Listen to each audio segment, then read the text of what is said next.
Bom dia, sou Flávio Gomes de Barros. Estamos juntos em mais um domingo. Nosso entrevistado deste domingo aqui em Contextualizando é o escritor Paulo Canizaro, autor do livro Onde o Céu Toca o Coração. Canizaro é também advogado, contador, administrador de empresas e, como escritor, tem vários livros publicados. Onde o Céu Toca o Coração será lançado em maio, com tradução também para inglês e espanhol. Bom dia, muito obrigado pela presença. Flávio, e prazer. pelo reencontro, né? Exatamente, o reencontro, muito prazer de ver você de novo, revê-lo. E estamos aí com mais uma obra aí, Onde o Céu Toca o Coração, um livro que não é muito a minha praia, porque foi sobre fé, mas eu passei a vida toda escrevendo livros técnicos sobre política. A última vez que estive com você mesmo foi sobre a crise do Estado, né? Sobre corrupção, sobre empresa familiar. A gente saiu um pouquinho aqui tentando inovar, escrever um tema dentro dessa sociedade contemporânea do Bauman, uma sociedade líquida, e eu não podia deixar de tratar a fé, onde é que ela ocupa o espaço mosaico da sociedade contemporânea, porque mudou muito a fé e a religião, tão desassociadas nessa sociedade contemporânea. Bom, e finalmente qual é a proposta desse novo trabalho? A proposta desse novo trabalho, de certa forma, eu tenho a ousadia de dizer que é uma carta de tolerância lá do século XVII, porque a gente acha que tolerância é uma coisa nova, né? O Luke já tratava isso no século XVII. O próprio Shakespeare, no século XVI, também tratou da tolerância religiosa. Acho que estamos até um pouquinho atrasados, porque o mundo ficou intolerante demais, né?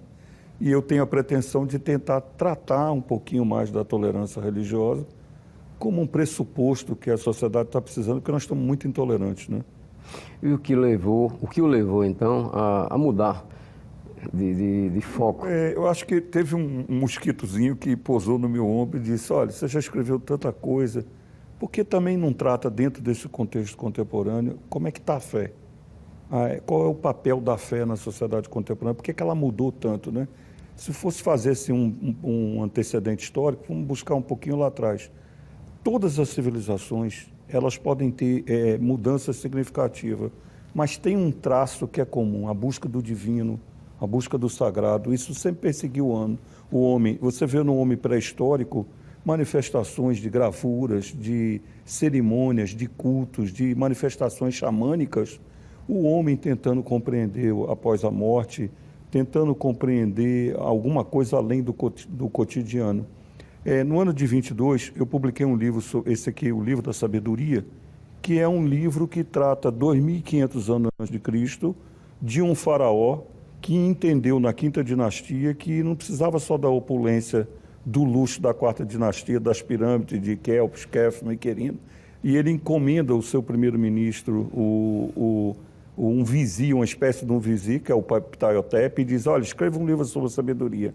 E lá começa a inquietação filosófica da busca do homem, e aí eu comecei a escrever sobre o Egito, naquela sociedade politeísta, teocrática, que era submetida aos deuses, né? Eles tiveram milhões de deuses, e aí começou a estimular, digo, poxa, como é que eu vou fazer esse link para tentar encontrar a fé nova, a fé contemporânea, como é que ela é?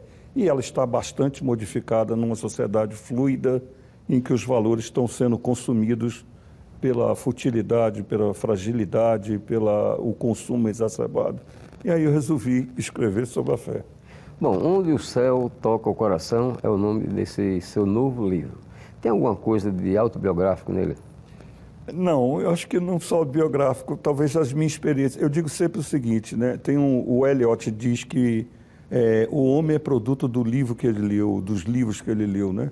Eu sou um bom leitor, então eu acho que a convivência com bons livros foi me estimulando a escrever um livro sobre a fé.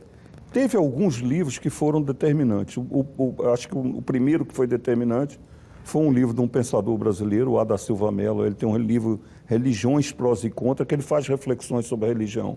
Depois eu li O Peregrino, do João Buai, que é aquela trajetória do busco do mundo celestial. Ele me tocou bastante. Mais recentemente, eu li o livro da Danielle Berger, que é uma escritora francesa, que trata da igreja em movimento. O que foi que está acontecendo com a igreja, né? Aquela igreja clássica lá para trás, bem para trás, ela já não existe mais, né? Aquela igreja da noção do pecado, marcando só sobre o pecado, não consegue mais cuidar da dor humana hoje, né? Não consegue da inquietação humana. A igreja teve um papel fundamental com o aparecimento de Cristo. Muitos achavam que o cristianismo ia acabar, ele se propaga, a igreja passa a ser um protagonista dos valores culturais, dos valores sociais, ela tem uma força grande, depois ela se degrada, ela passa a ser vítima e algoz do homem, né? No período da Inquisição, da Cruzada, vai mudando, e a liberdade do credo religioso começa no Iluminismo, na Revolução Francesa, e aí sim o homem passa a ter liberdade para poder acreditar e escolher o seu credo. Mas aí a gente entra num período da intolerância, que é essa intolerância que vai desde o trânsito até o credo religioso, que é essa sociedade que o Bauman fala, né? Carizano, houve alguma situação em que você questionou a sua própria fé? Veja, você toca num assunto muito interessante. Tem um diálogo aí, né, que para mim é um dos mais determinantes, que é um dos personagens que ele tem um confronto com Deus. Eu acho que em algum momento alguém teve esse debate com Deus. É possível que em algum momento alguém ficou com raiva de Deus, que ele não cumpriu em tese as promessas que você acha que ele teria que cumprir. Mas o grande propósito do livro foi, eu peguei o tronco das religiões abraâmicas, que foi o judaísmo, o islamismo e os muçulmanos, para tentar encontrar afinidade. E eu fiquei impressionado, estudando o Alcorão e a Bíblia, a monumentalidade que são esses textos. Ela é de uma beleza absurda, independente da fé que eu tenho, mas são textos maravilhosos. E eu consegui compreender um pouco mais coisas que eu não conseguia compreender. O que significa, Carizano, ter fé? Veja, eu acho que, traduzindo, essa é uma pergunta difícil, mas eu acho que a fé está ligada ao bem. Fundamentalmente, quem está ligado ao bem, que eu acho que é o grande significado da vida, o propósito da vida, é o bem. Quem está ligado ao bem está ligado à fé. E até que ponto a fé pode ajudar as pessoas a superarem seus próprios problemas? Veja, você na verdade só faz pergunta aguda. Veja só, uma coisa interessante que eu passei a compreender. Aquele homem que cai na água de Varanasi, naquela água fétida e suja, ele acredita que a deusa Ganga está limpando, purificando ele. Aquele homem que está andando no Tibete, aquele que está correndo em cima de uma serra no Japão, aquele que entrou ali no Templo de Salomão, lá em São Paulo, que eu visitei, porque, veja, esse livro foi produto de uma imersão grande. Eu fui para dentro de mesquita, eu fui em todas as religiões, tentar conhecer um pouco, para tentar compreender o que uma pessoa que está lá sente fé. E eu passei a entender que a minha fé não é mais importante, não é mais significativa do que a fé alheia. Eu acho que esse foi o grande capital que eu extraio desse livro. Eu passei a ser mais generoso para entender a fé alheia. Bom, o mundo, falar em religiões, o mundo vive uma proliferação de religiões, mas ao mesmo tempo a violência se alastra. Como explicar isso? Se eu lhe pergunto agora, eu peço um tempinho ao telespectador que na volta o Carizano responde essa pergunta.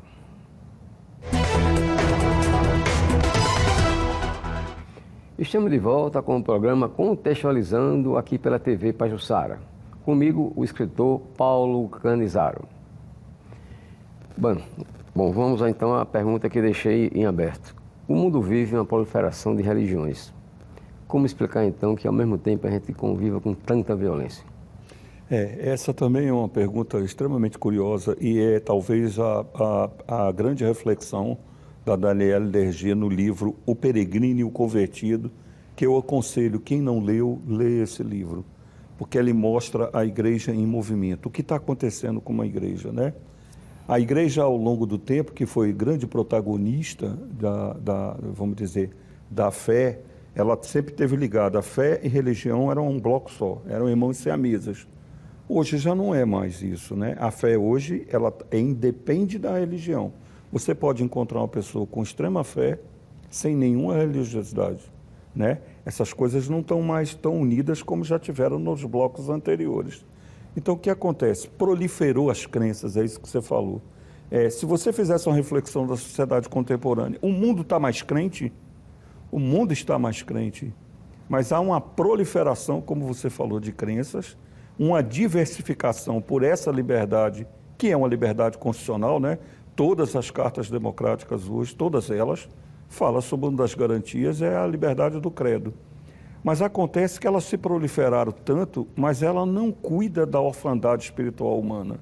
Ela não tem capacidade. Como é que você vai pegar um planeta desse, com 6, 7 bilhões de pessoas, com a quantidade de orfandade, de crise do Estado, de crise de identidade, da fluidez dos valores, dessa futilidade, do consumo exacerbado, há um confronto de valores contemporâneos que ela não consegue cuidar mais. E isso explica, de certa forma, por que os templos no mundo estão vazios. Né? Você vê que as igrejas têm dificuldade hoje de formação de padres, de freiras. Se você for ver várias igrejas na Europa, viraram centros de cultura, de visita, de turismo, menos propagação da própria fé que eles sempre pregaram. Né? Então, há a dissociação. A sociedade contemporânea nisso é avassaladora e passou por cima das religiões também. E eu ainda coloco uma constatação nessa sua afirmativa, que muita gente frequenta templos religiosos e não tem nenhuma fé. Veja, eu trato nesse livro exatamente isso. É a fé protocolar, é a fé teórica, né? É a questão social. Exatamente, é a fé social de pessoas que vão para dentro dos templos como se fosse um cabide de pedidos, se ajoelha lá, faz uma série de promessas, mas não tem nenhuma ligação com o compromisso social, com a formação do bem, com a propagação do bem. Então é o que você está falando. É uma religião, hoje, absolutamente incapaz de cuidar da melancolia e da dor humana. Levando em conta que a melancolia e a dor humana persegue o homem a vida toda. Eu estou escrevendo um livro sobre Shakespeare agora, sobre o teatro elisabetano, e me surpreendi que eles tinham, no século XVI, uma doença que era uma depressão atual, eles não sabiam qual era o nome daquilo. E isso gerou uma quantidade de suicídios tão grande, e eles chamaram aquilo de doença inglesa. Então você vê que a alma humana sempre foi atormentada, mas ela está mais atormentada, ela está mais doentia. Cada vez mais você vê as necessidades espirituais são maiores. E, na sua opinião, como deve ser encarada a intolerância religiosa? Veja, a intolerância, se a gente for fazer, talvez seja um marco civilizatório, né? Nós estamos intolerantes cada vez mais. Você pega exemplos agora da Palestina, de Israel, da Rússia, você vê a quantidade.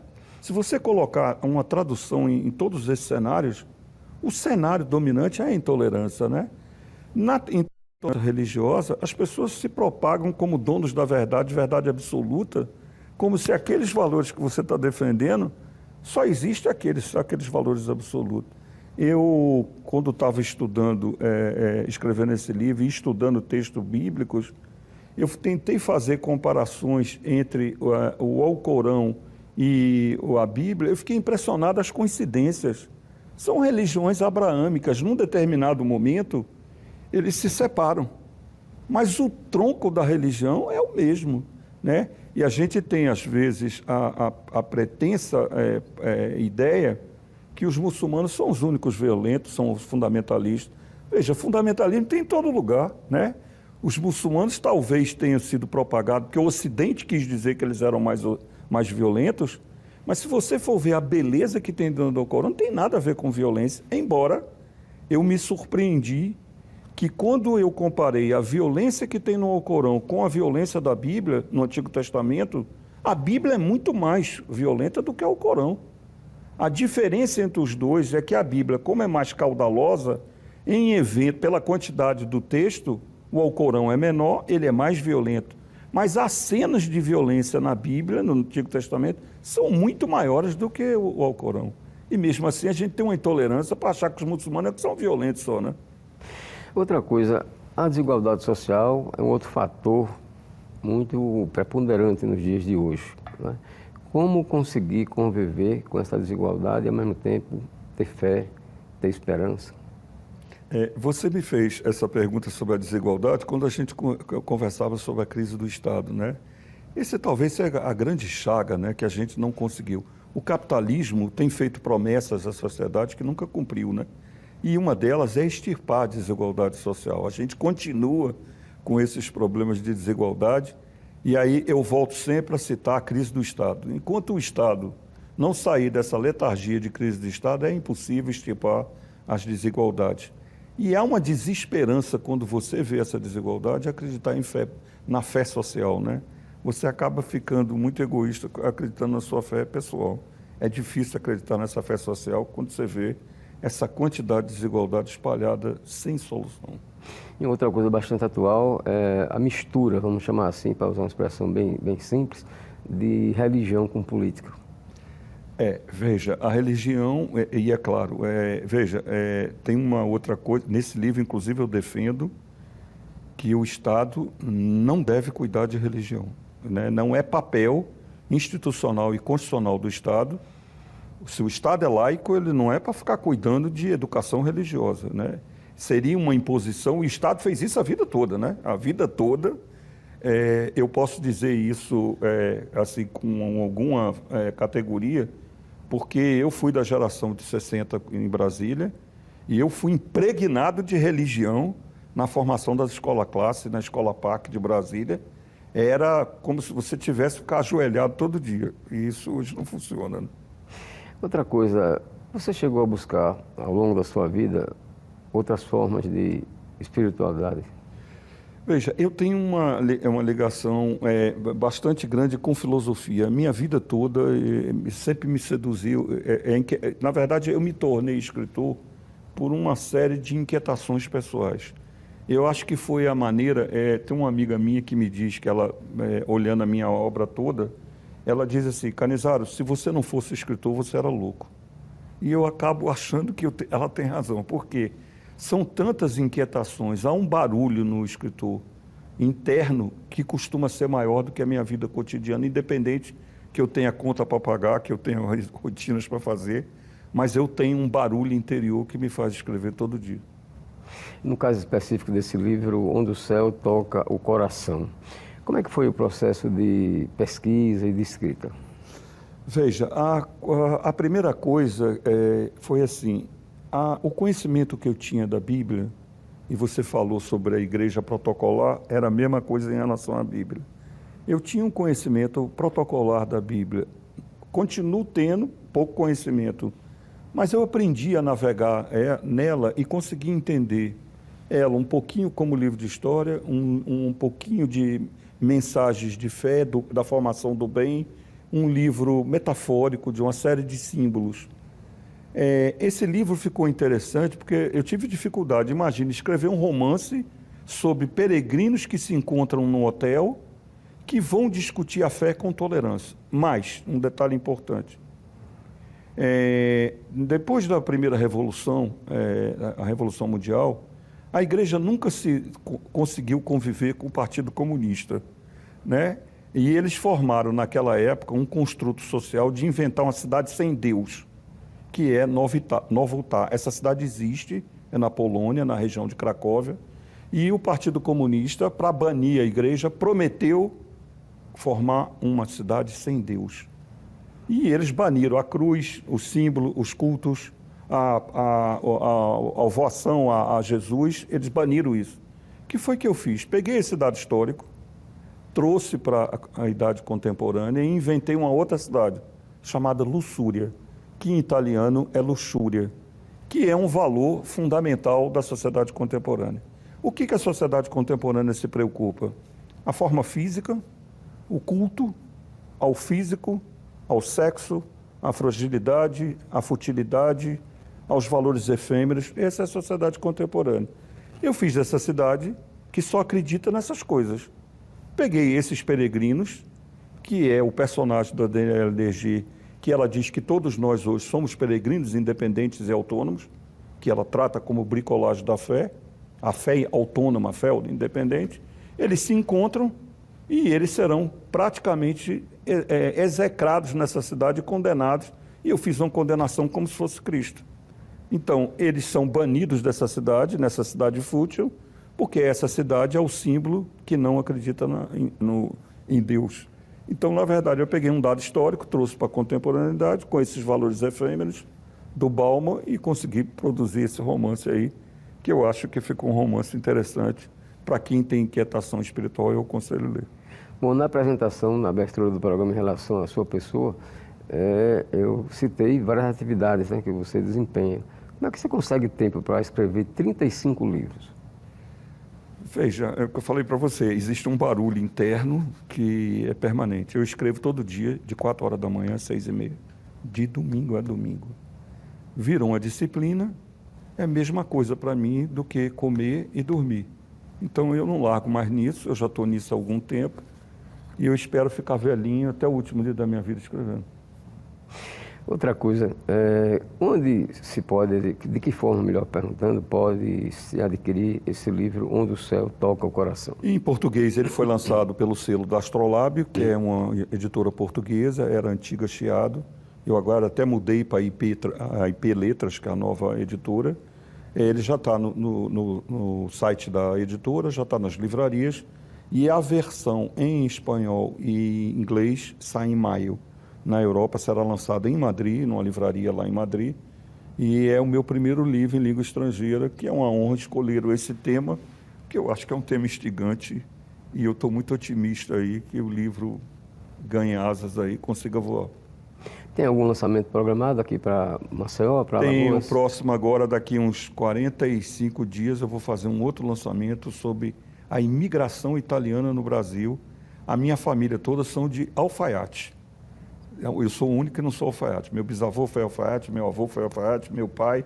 E eu estou contando a história da alfaiataria e da migração para a minha cidade natal, que é Juiz de Fora. Embora eu não vá lá, eu sou nordestino hoje, mas eu estou contando essa história, ficou muito interessante.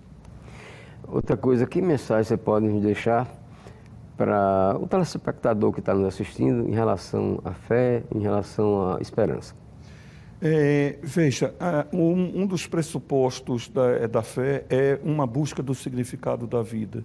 Eu acho que a grande busca de cada um é conseguir compreender que cada um é arquiteto de si mesmo. Não existe fórmula pronta, não existe um código para você se sentir bem, realizado, feliz. Eu acho que a grande busca da vida é buscar o seu significado. Eu acho que eu encontrei o meu e eu espero que todas as pessoas encontrem o seu. A fé é um caminho, não necessariamente dentro de um templo. O importante é você estabelecer um código de vida para você e essa fé ela é propulsora para você ir atrás. É o itinerante, o peregrino, o que sai todo dia de manhã, sabe que tem uma jornada para cumprir e ele vai até o final. Eu queria dizer para aquelas pessoas que nesse exato momento estão nos assistindo, estão passando por problemas sérios, por exemplo, ou ela própria ou alguém da família com relação à saúde, com relação até a necessidades básicas de sobrevivência. Esses são mecanismos extremamente difíceis para superar, mas eu acho que todo mundo tem uma solução para poder ser buscada. Mesmo assim, tem que arregaçar a manga e sair para poder encontrar suas equações. Mesmo assim, não percam a esperança. E para encerrar, uma manifestação sua para o nosso telespectador, exatamente dentro dessa linha de raciocínio. Eu lhe agradeço muito. A mensagem que eu queria deixar é: vá buscar sua fé, onde ela estiver. Né? A fé pode estar em todos os lugares, não necessariamente precisa estar de um templo. Fazer o bem é uma forma de intensificar a fé. Ok, você pode rever essa entrevista no YouTube da TV Pajuçara. O programa Contextualizando deste domingo termina por aqui. Tenham todos um ótimo final de semana.